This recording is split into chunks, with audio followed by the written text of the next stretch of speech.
today, Kat is going to be ranting. Dining room table. It's for car part storage. We don't go on any holidays. What did you do at the weekend? Went to Santa Pod, went to Eggs Cafe, went to see some dude's car.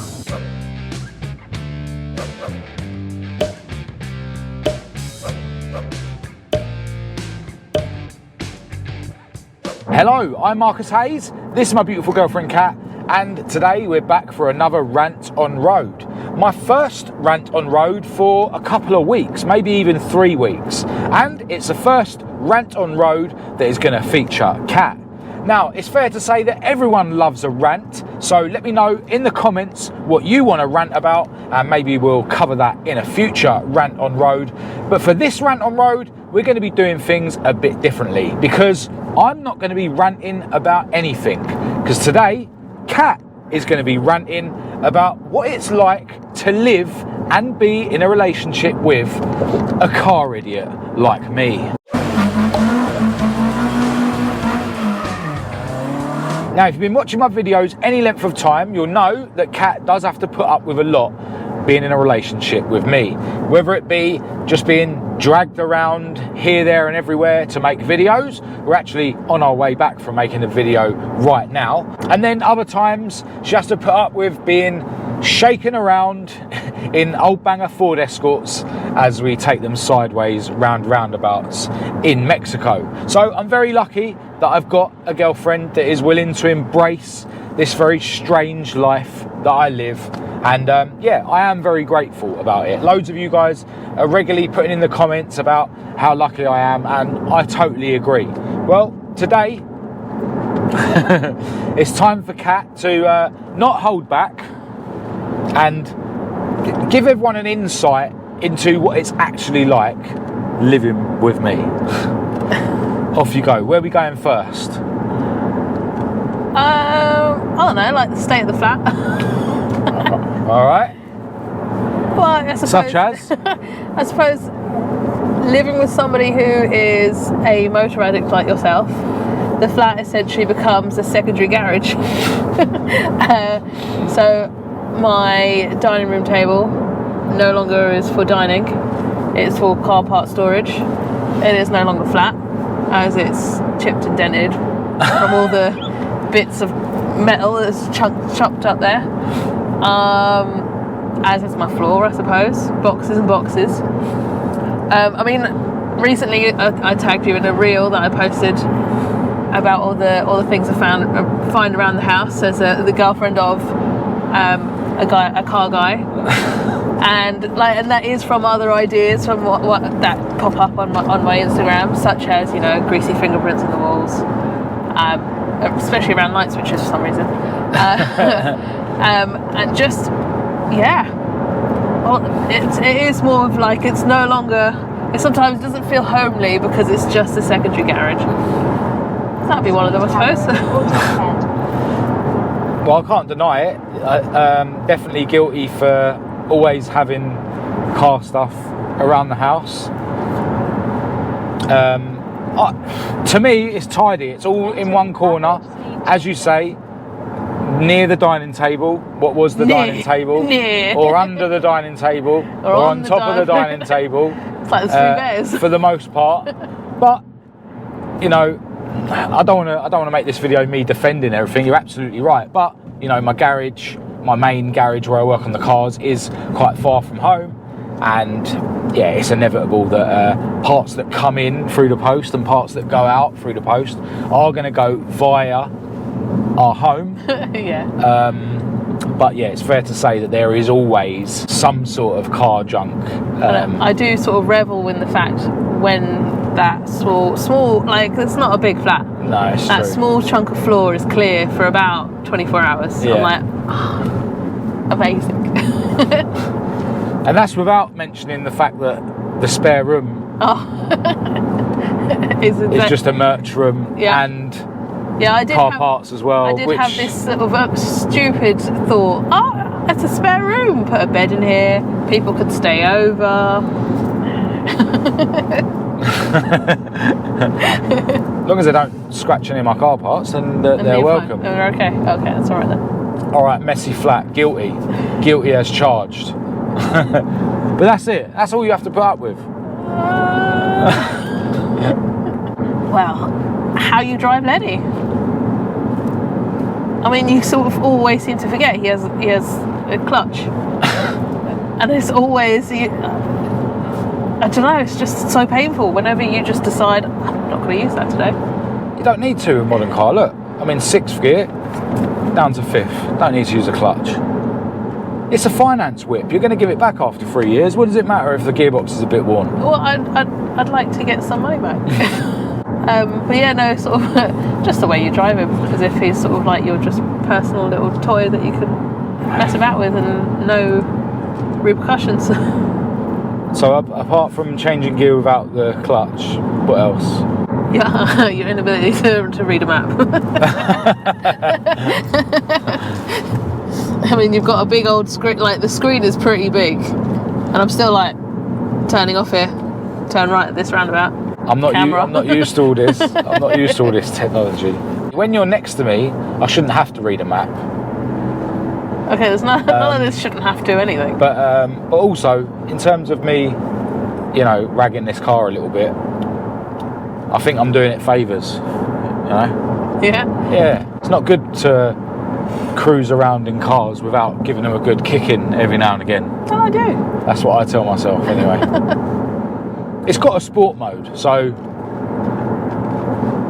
it's built to be abused, I think. Okay. Yeah. And it's quite boring as well. You know what I mean? You have to sort of drive it like an idiot for it to be remotely fun. No? Sure. Say so. I think I'm a good driver, but there you go. We're allowed to have a different opinion, difference of opinion. I think I'm known on YouTube for my mechanical sympathy in my own cars, so. I mean, I feel like I've read a lot of comments saying otherwise. But sure, if you say so. So, whenever you come home from the garage, you tell me. I mean, I ask because I'm nice like that. Yeah. But you tell me about all your stuff about the car. I haven't got a Scooby about anything, and I am picturing. I'm making up my own image in my mind of what this engine bit or whatever it is that you're talking about is like as you're talking about it. And then in the times when I do see it in real life, I'm like, yeah, that is not what I imagined at all. But like, you know, I'm like, that's what girlfriends are about. You know, you sit and listen, and you listen to my stuff about my work. Yeah. But then when we go to car meets, that is like a lot of like wives and girlfriends who chat with me, they sort of like ask me, and I was like, you know what, this is my time to just let you free amongst your kind, because then the people can respond in a language that you also understand. Yeah. Because at least, you know, when you start talking about car stuff, you know, they know what you're talking about. Whilst I'm like, yeah, of course, yeah. Just smile and nod. But yeah, so, I mean, that's another one, I suppose. Yeah. So I'm rubbish at explaining stuff. No, actually, I don't think you're rubbish. You love to over-explain. Yeah. Well, yeah, there is that. Yeah, you love to over-explain. I was like, there are a lot of times when, I don't know, obviously you don't think you notice because you're explaining. Yeah. But I do go silent because there's just so much explaining going on. But mansplaining. I just leave you to it, really. But yeah, no, when you do explain stuff, I am literally just trying to imagine it in my head. I mean, I don't know half these things, but I've got to try. But that's the beauty with classic cars, everything's kind of mechanical. Yeah, it's not so just this button does electrical stuff. It can sort of explain how things work and stuff. Yeah. So yeah, it's something you have to put up with being with a car guy, having me explain. But I'm also in awe anyway of all the knowledge that you do spew out, because there is just so much that you talk about that you know, and I'm like, how? Like, it's all in here. Just make it up as I go along. It's all pretty basic, really. Well, that's what you say, but I think it's pretty cool. How about? Well, I think it's more of a you thing, but you know, we don't go on any holidays unless it's car related. I was going to say, God, apart from this year, we went to Ireland every year. What better holiday is there? Driving through the mountains with a load of classic cars. I mean, you have had quite a few offers to stay in Australia. Yeah, all around the world. Finland. Yeah. Like, I'd love to go to any of these places. Yeah. But you won't get on a plane. No, I won't And you get on a always plane. say, like, when you had a job, your annual leave is best spent around the garage. Yeah. That's not what I want. But now I don't have annual leave because I'm self-employed. Yay. So I spend everything around the garage. Yay. Who wants to go on holiday anyway? Yeah. Gotta try and organise some sort of car-themed holiday of some sort, just Yeah. to keep you happy. Santa pod, that's holiday. We go Santa pod multiple times a year. Always come back with a suntan, pod face. Oh, yeah. Ideal. Nothing is allowed to just break and be replaced. It has to be modified. Yeah. Everything can be fixed. Fixed is one thing, but, you know, everything can't be fixed. Many things can be fixed, and I think it's pretty cool how you always try to. But I can't just have it fixed and just leave it there. You have to try and modify it or do something. And like I was saying, like with the radiators, like you can't just fix it and leave it. It's like picking out a scab. Just keep going, keep going. So just leave it alone. It's been like, hopefully it's been fixed. It's been fixed. Leave it there. Yeah, but everything can be made better, can't it? Oh yeah. When you fix something, you don't want to have it the same as what it was, do you? Well, yeah. Sometimes it's nice like that. No. What's the point of that? You've got to go better. No. I'm a nice, stable kind of person where same is good. No, don't do dates. It's just car stuff. Makes it sound really bad. Because it's like, what did you do at the weekend? Went to Santa Pod. What did you do at the weekend? Went to Ace Cafe. What did you do last week? Went to see some dude's car. What did you do like last month? Some dude's car. Did he do anything for you? Bought myself flowers and from his money. What a great life you get to tell people about. You know what I mean? You choose nice flowers though. Huh? You choose nice flowers. Yeah, that's it. My girlfriend gets all the flowers she wants. Whenever she wants them, she buys them. Cheers. What about with the cars specifically, right? Uh-huh. You know, it's no secret my cars aren't very comfortable. They're not luxury, you know, so, you know, them times where we're driving, you know, miles and miles and miles back from a car meet or whatever, you know, I'm getting to the point where I get fed up, you know what I mean? So what specifically about being a passenger in the cars? See, I don't mind. It's the getting in and out. Once Yeah. I'm in, I'm fine. Yeah. And I think it's just like how my mum put me to sleep as a child. Just drive around the block. Yeah. So actually, I can happily sleep in Yeah. Leicester. Yeah, you do actually a lot. Like Yeah. sometimes, yeah, you do. Like, So I'm happy like that. But it is literally the getting in and out bit. One, it sort of tells me. It tells me whether I put any weight on. My hip feel too tight in the seats. But also, like it does feel like it makes me feel older than I probably am, because I'm like, oh, my hips aches and pains. aches and pains. I've been sat with my knees up by my chest for like 4 hours, or however long the journey has been. But the noise, I suppose it is because it's all the sound editing and everything is all out the car, so it is quite deafening. But it's not like the ringing ends. The ringing ends. You get used to it. You get used to it. Yeah, that's not too bad. But yeah, I mean, it's uncomfortable, but yeah, you get used to it. Yeah, You get exactly. used to it. It'd be nice to have a radio, but Yeah, no radio. but you got the engine. It don't help that the heaters don't work. Yeah, that's either. the only thing. Yeah, because every time you talk about, was it the dry sump in Maud? Yeah. Watch out. Vehicle on That's the only time, ahead. and it's like, actually, yeah, that was a good time when you had like heating, underfloor heating. Yeah. Yeah. So for context, when Maud, my Mark II Escort, had a dry sump system, so the oil tank was in the back, we had the pipes running through the cockpit, going to the engine and to and from the tank. And in the winter it was brilliant. Like, it was better than any heater, because you had literally had hot pipes next to you. But other than that, every other time, the heaters have either been, well, on the Mark 1 they're bypassed because the matrix leaks. Really should have sorted that out by now. And then in the Mark 2, it just doesn't really blow very hot air. So yeah, that's a sort of basic comfort that you don't get. And it doesn't matter so much to me. Well, I'm kind of used to it, but obviously when you're driving as well, but you're using energy while you're driving. Exactly. So But when you're a passenger, you just sat there. Yeah. The only time I've ever gotten heat, other than with the dry sump time, was when you were drifting and melted the bottom of my shoe. Oh yeah, because the exhaust is quite close to the floor. Yeah, other than that. Yeah, when you're drifting, it does get hot. Yeah, it melted the carpet, melted your shoe. That was quite funny. Yeah. But yeah, no. Other than that, I think it's been all right. It comes with the territory. Yeah. Old car doesn't equate to luxury. Yeah, some of them do.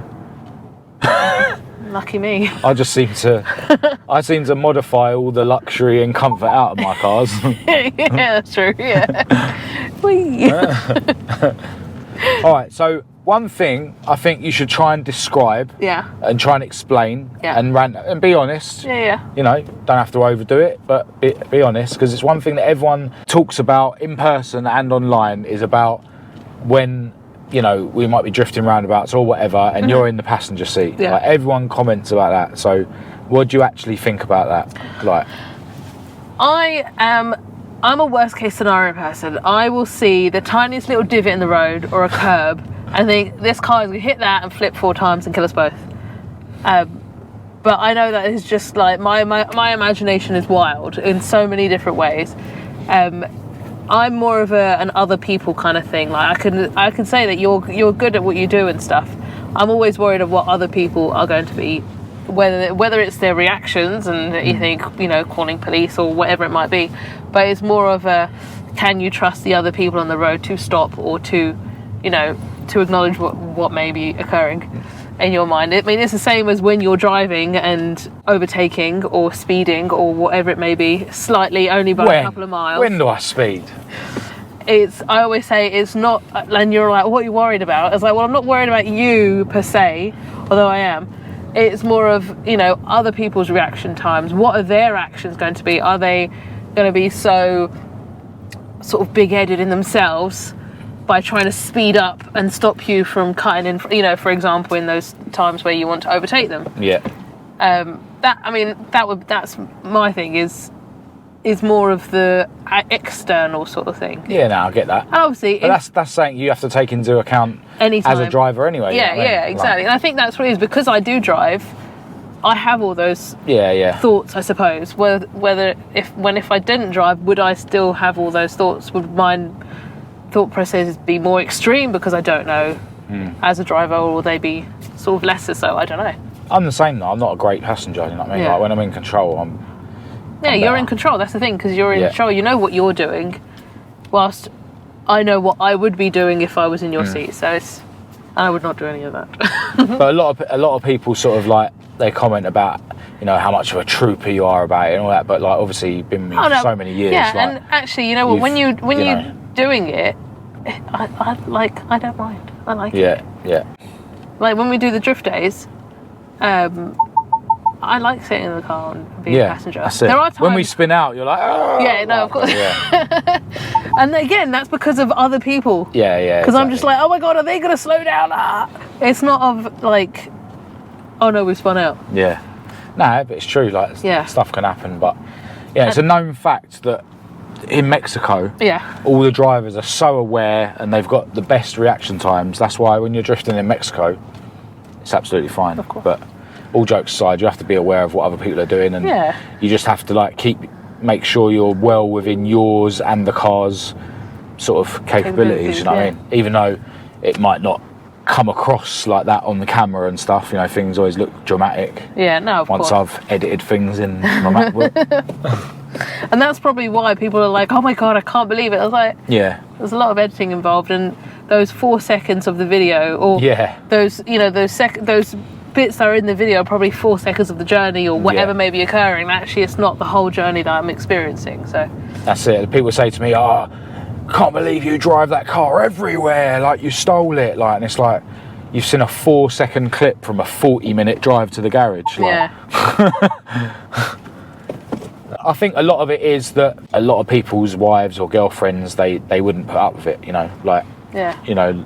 Or they're more into it as well, like do all the racing or someone who puts up with it as much as you, like, considering you're someone that doesn't drift yourself and stuff. Yeah. Like, I'd like to be able to, but like, you know, when you're always like, when we go pod and stuff. Everyone wants to see you do a donut or something as well. Always getting people message me like. Yeah, that's what it is. Like, everyone wants to see it. It's like, no, you're not seeing it then. No. All right, well, I think I got off quite lightly, really, with that rant.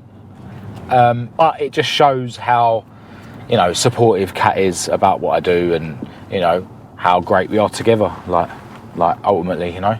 But yeah, I know that, you know, a lot of people do comment about, oh, you know, you're so lucky that Kat puts up with it, and they see you in person, like, how do you put up with him? The amount of people, like, even blokes, you know, like, you know, I'll be at a show with Kat and we'll bump into, you know, a bloke that watches my videos and his missus, and obviously Kat will start talking to his missus and I'll be talking to him, and then he will say to Kat, how do you put up with him? Like, and I'm like, whose side you on, mate? Like, but yeah, mine. Yeah, obviously. But it is a common subject about Kat putting up with what I do and who I am, and you know what, like, it is what it is. Like, you know, I chose the right bird. What can I say? But yeah, and I didn't choose the right bloke. No. Yeah, you did. You did. But yeah, that is a rant about being with an idiot like me. Do let us know what you thought in the comments. If you've got anything along this subject that you want to ask Kat, then put that in the comments and she'll reply to you. You know, anything that she's missed out, anything that she's overlooked. Be interested to see what you guys would like to ask Kat about, you know, being with me. You know, we'll start another rant in the comments. But other than that, as I've already mentioned, if you've got anything else you think we should rant on a future episode, put that in the comments as well. But other than that, I'm going to end this video here. Massive thanks to everyone who's tuned in. As usual, check the links in the descriptions. Follow me on social media. My email address is down there for anyone who wants to contact me. Check out the Petrolhead Style website and my website. I'll leave a link to both of those in the description. Huge thanks, as always, to my patrons for your ongoing support. But other than that, until next time, from me and my beautiful girlfriend Kat, thanks for watching.